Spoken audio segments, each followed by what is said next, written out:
요한복음 16장 31절부터 33절 말씀을 우리 오늘은 길지 않으니까요. 저랑 여러분이랑 다 같이 큰 목소리로 읽겠습니다. 시작. 예수께서 대답하시되 이제는 너희가 믿느냐? 보라, 너희가 다 각각 제 곳으로 흩어지고 나를 혼자 둘 때가 오나니 벌써 왔도다. 그러나 내가 혼자 있는 것이 아니라 아버지께서 나와 함께 계시느니라. 이것을 너희에게 이르는 것은 너희로 내 안에서 평안을 누리게 하려 함이라. 세상에서는 너희가 환난을 당하나 담대하라. 내가 세상을 이기었노라. 아멘. 자, 우리는 여름 그리고 겨울마다 수련회에 갑니다. 자, 만약에 우리가 지금 방학이 돼서 여름 수련회 갔다고 생각을 해봅시다. 그래서 2박 3일 동안 하나님 앞에서 큰 은혜를 받고 이제 교회로 다시 돌아오는 길에 버스에서 전사님이 여러분한테 이렇게 한번 말하면 어떨까요? 자, 여러분 2박 3일 동안 큰 은혜 받으셨죠? 그러면 네 이렇게 하겠죠?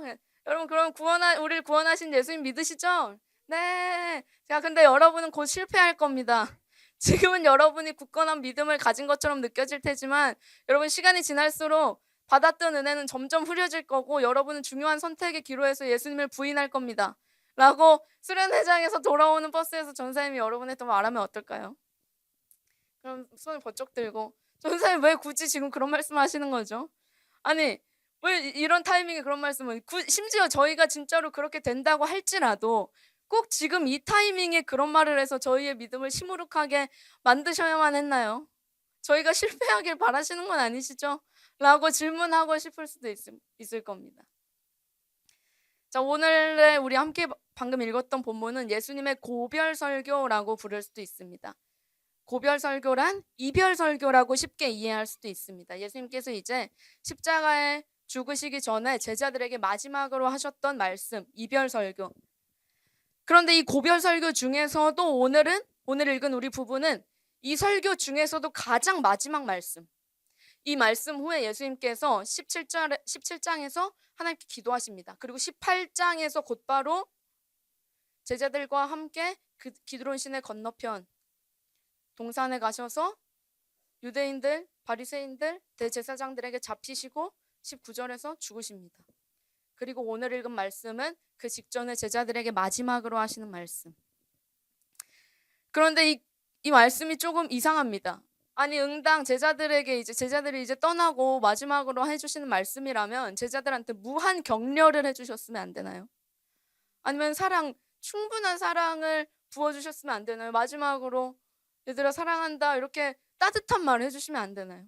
아니면 응원, 포옹, 위로를 해주시는 게 아니라 도리어 예수님께서 제자들 마지막으로 이렇게 얘기하는데 이제 너희는 나를 버리고 떠날 것이다 라고 말씀하시는 거예요.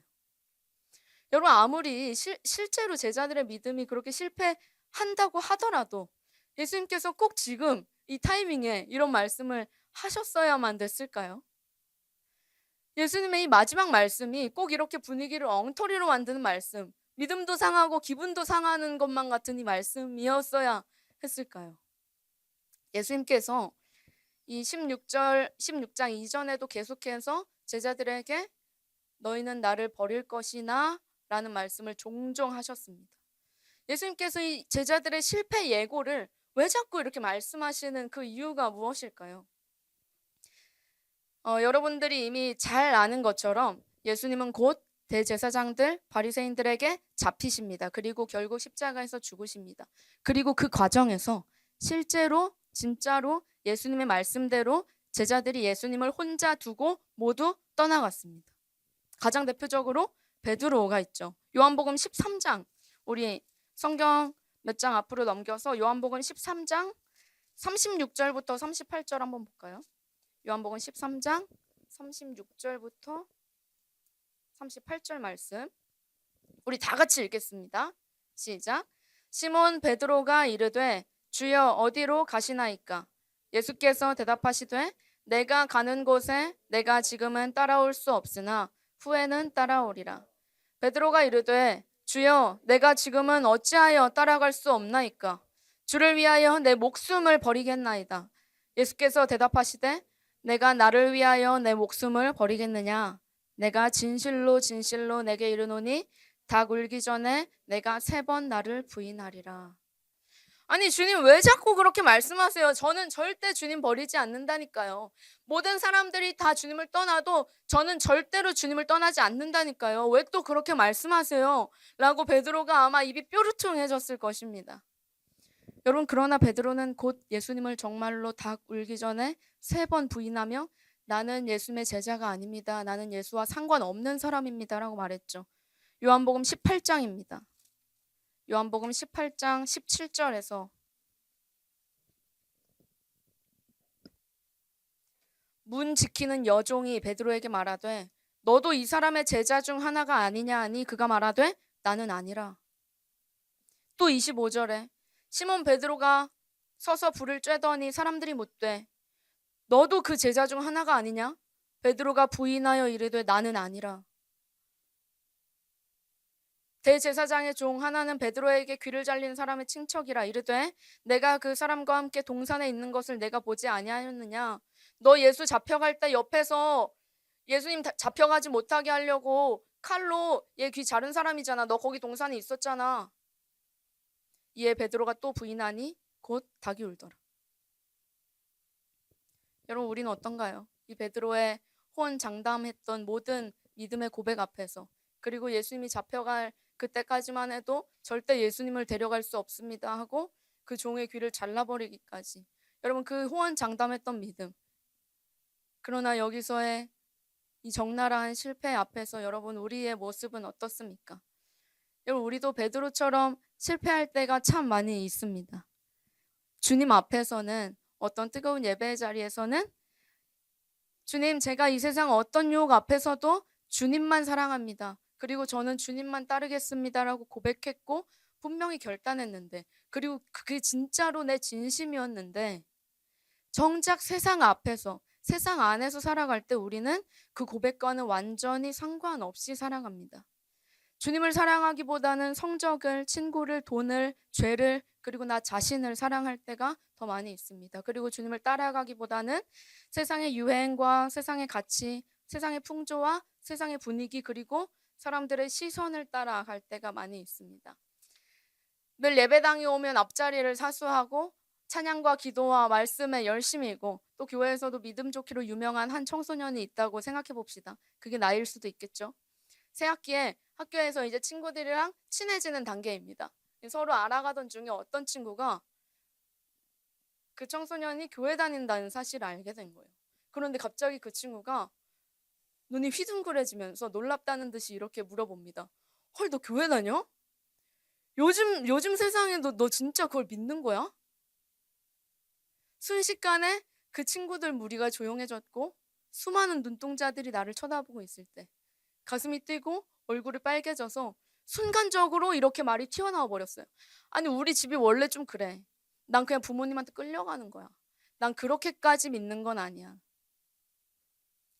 난 그렇게까지 믿는 건 아니야. 난 그렇게까지 믿는 건 아니야. 이 문장은 이제 그 청소년을 내내 괴롭힙니다. 베드로와 완전히 닮아있는 자기의 모습에 절망하죠. 우리는 때로는 이런 직접적인 부인으로 때로는 친구들의 어떤 조롱이나 어떤 말들을 못 들은 척하는 침묵으로 우리는 예수님을 부인하고 또 우리의 믿음에서 실패하는 것 같습니다. 예수님의 말씀, 보라 너희가 다 각각 제 곳으로 흩어지고 나를 혼자 둘 때가 오나니 벌써 왔도다. 예수님께서 결국 십자가에서 혼자 되셨죠. 그 12명의 제자들이 모두 떠나가고 여러분 제자들에게도 그리고 오늘 우리에게도 이 예수님의 이 예고, 이 실패 예고는 100%의 적중률을 가집니다. 보라 너희가 다 각각 제 곳으로 흩어지고 나를 혼자 둘 때가 오나니 벌써 왔도다. 100%의 적중률. 호언장담했던 자기의 고백에서 실패했던 베드로는 곧바로 예수님의 이 말씀, 내가 나를 3번 부인할 것이다 라는 이 말씀을 떠올립니다. 그리고 자기의 실패 앞에서 예수님을 버려버린 자기의 이 비참함 그리고 어찌할 수 없는 자기의 무능함 앞에서 베드로는 곧바로 소리내어 엉엉 울어버립니다. 내가 그렇게 사랑하던 예수님은 이제 죽게 됐고 나는 그가 죽는다고 하더라도 거기까지 따라간다고 했는데 나는 그를 배신했고 내가 예수님과 보냈던 3년의 그 시간들은 순식간에 베드로에게 이제 없어져 버렸습니다. 그리고 내가 예수님을 모른다고 했구나. 내가 예수님의 제자였는데 내가 예수님의 제자가 아니라고 했구나. 자기의 수많은 고백들은 이제 길을 잃어버렸습니다. 예수님께 드렸던 수많은 믿음의 고백들은 이제 길을 잃고 공중에 떠버렸죠.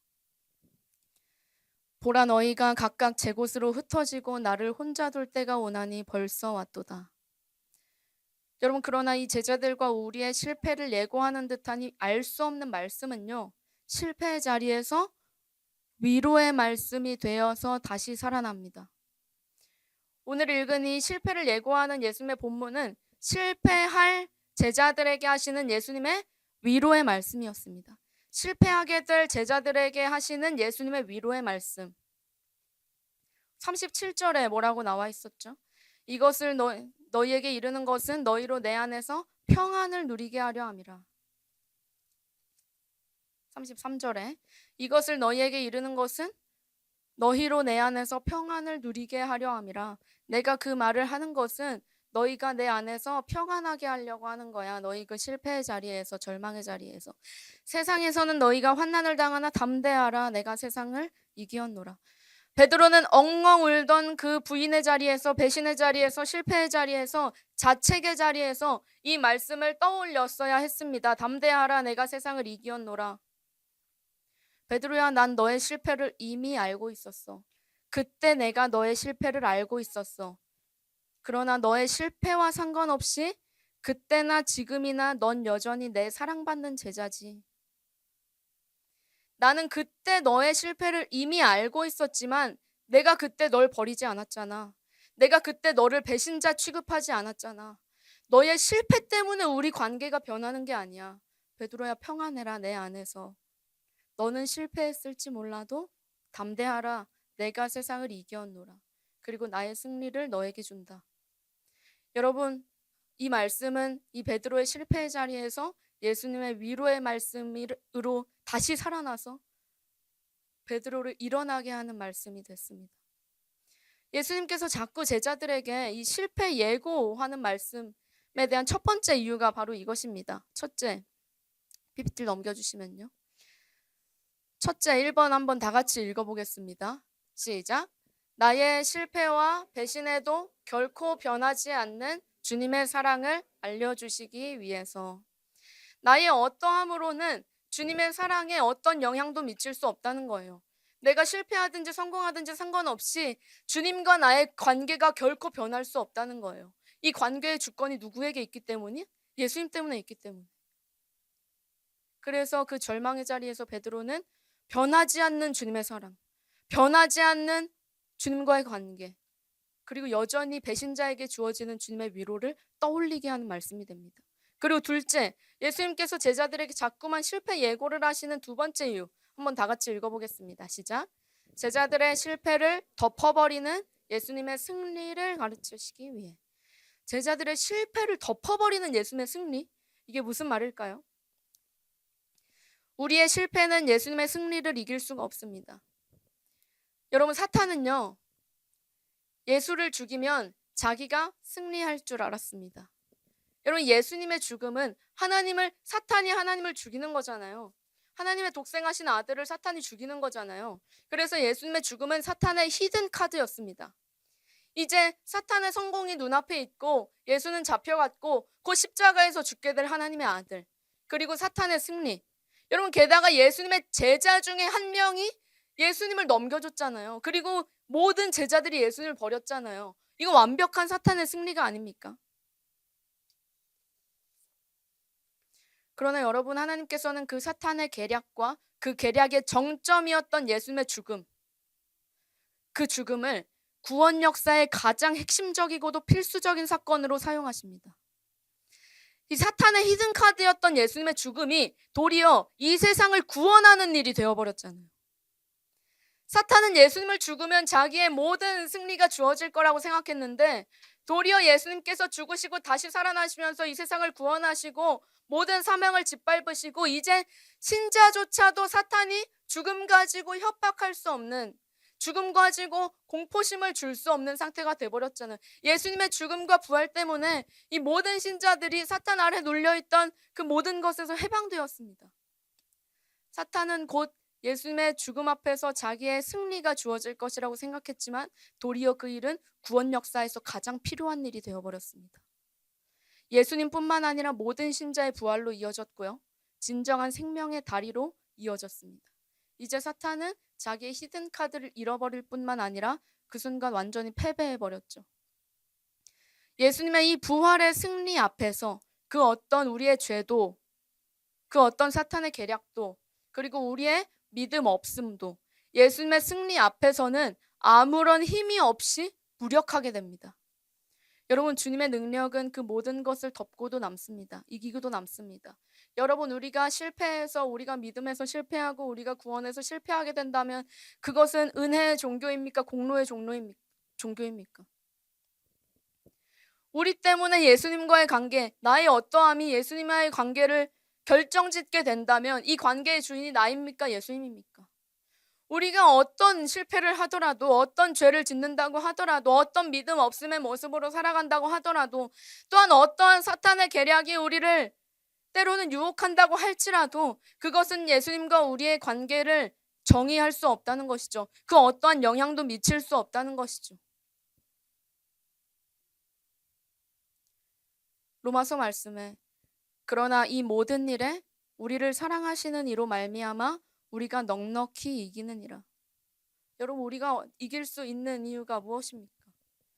여러분들에게 목요일쯤에 카톡방으로 공유를 드렸는데 지난주 화요일에 저는 인도네시아에서 온 한 무슬림 두 청년과 또 기독교인 한 청년, 세 명이 한 그룹이었는데 와서 제가 수원 가이드를 해준 적이 있습니다. 그렇게 하면서 이제 되도 않는 영어를 할 필요가 없었어요. 한국말을 할 수 있었기 때문에 그 친구들이. 자, 아무튼 가이드를 해주면서 이제 무슬림 친구는 이제 히잡을 쓰고 있었고 또 기독교인 친구가 있었습니다. 일단 이 조합이 상당히 특이하죠.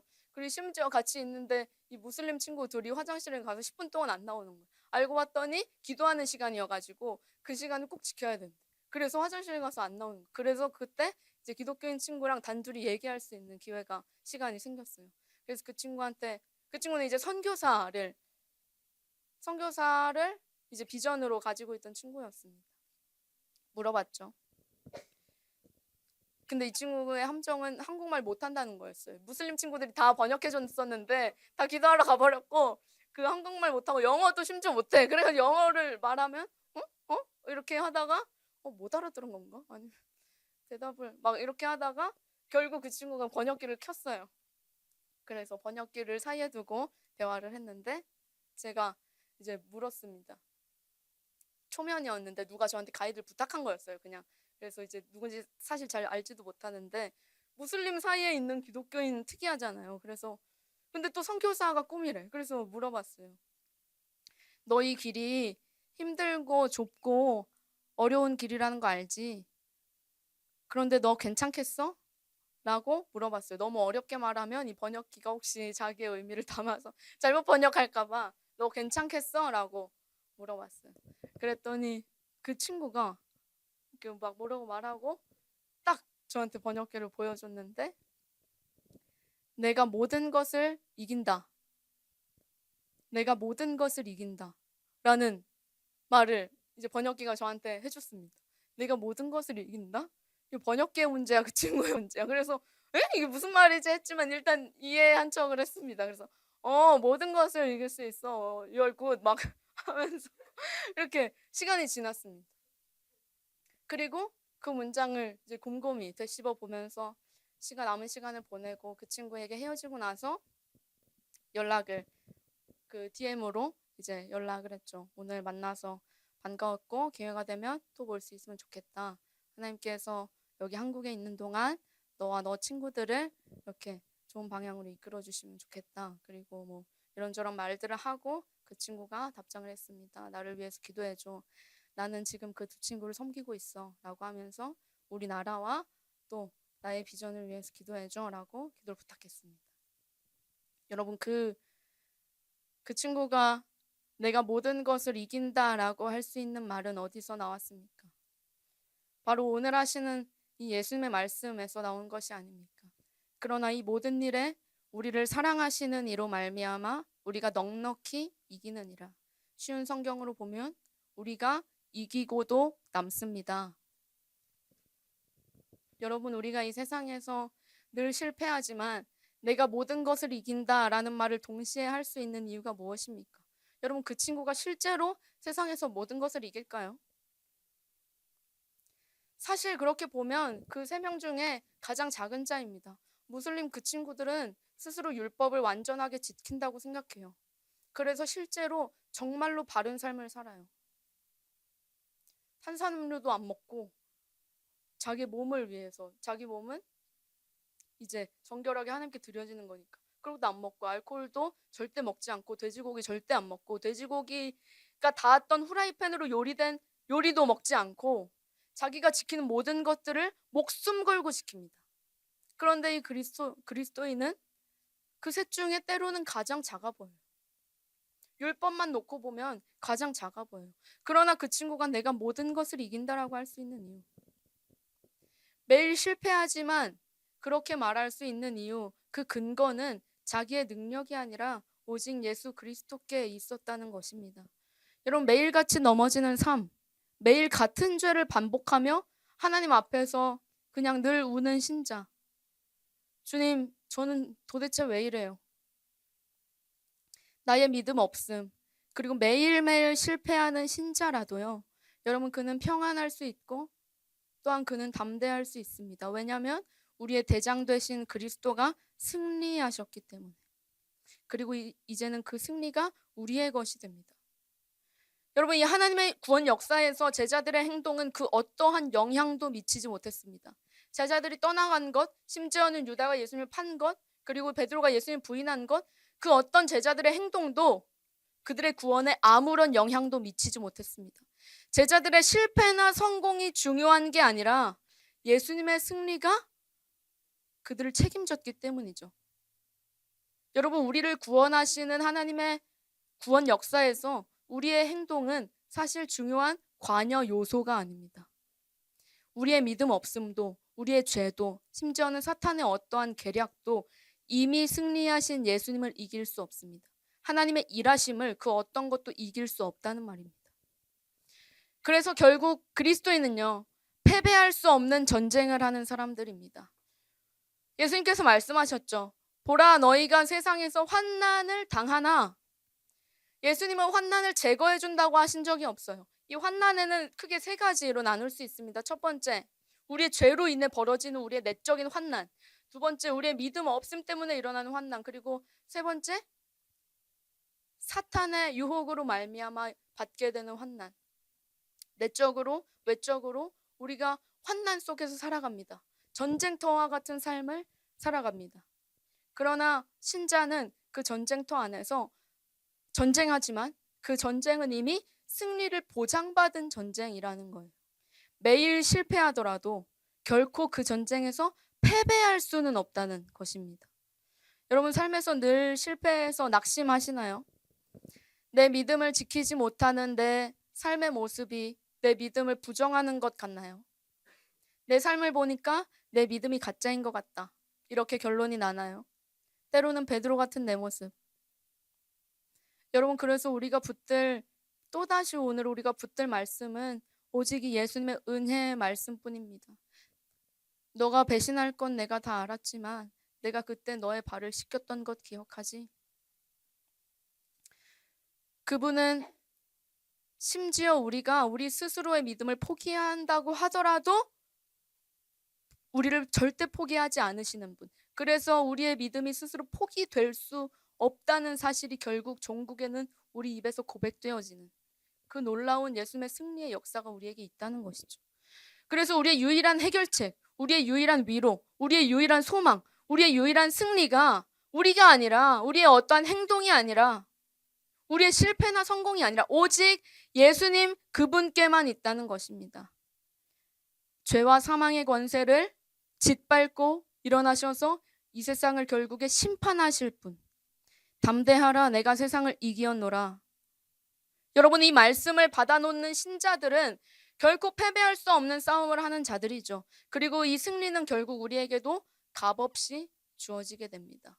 우리의 죄만 해결해 주시는 것이 아니라 우리의 죄는 가져가시고 예수님의 승리, 예수님의 의는 우리에게 주신다고요. 우리 이제 마지막으로 성경을 한 구절 읽고 함께 기도하면 좋겠는데요. 로마서 8장 요행 로마서 8장 35절에서 39절입니다. 요한복음, 사도행전, 그리고 로마서죠. 로마서 8장 35절부터 39절 말씀. 다 같이 한 목소리로 우리 힘차게 읽겠습니다. 35절부터 39절. 시작. 누가 우리를 그리스도의 사랑에서 끊으리요? 환난이나 곤고나 박해나 기근이나 적신이나 위험이나 칼이랴. 기록된 바 우리가 종일 주를 위하여 죽임을 당하게 되며 도살당할 양같이 여김을 받았나 함과 같으니라. 그러나 이 모든 일에 우리를 사랑하시는 이로 말미암아 우리가 넉넉히 이기느니라.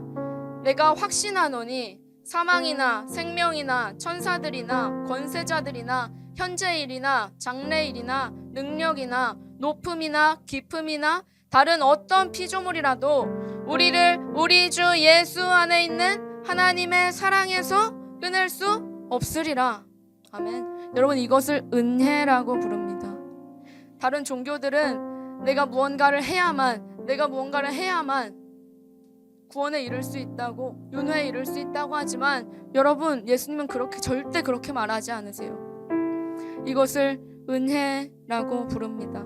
나의 어떠함과 상관없이 우리를 끝까지 사랑하시는 분이 있다는 것, 내가 얼마나 엉망인지와 상관없이 나를 포기하지 않는 분이 있다는 것, 심지어 그분은 구원의 하나님이십니다. 그래서 시편 기자는 이렇게 고백했죠. 그는 엎드러지나 아주 넘어지지 아니함은 여호와께서 그의 손으로 붙드심이로다. 그는 넘어지나 아주 엎드러지지 아니함은, 여러분, 이것이 바로 신자의 삶입니다. 이처럼 우리는 매일 실패하지만, 매일 넘어지지만, 그럼에도 불구하고 주님은 변치 않는 사랑으로 우리를 주님의 손으로 붙들고 계십니다.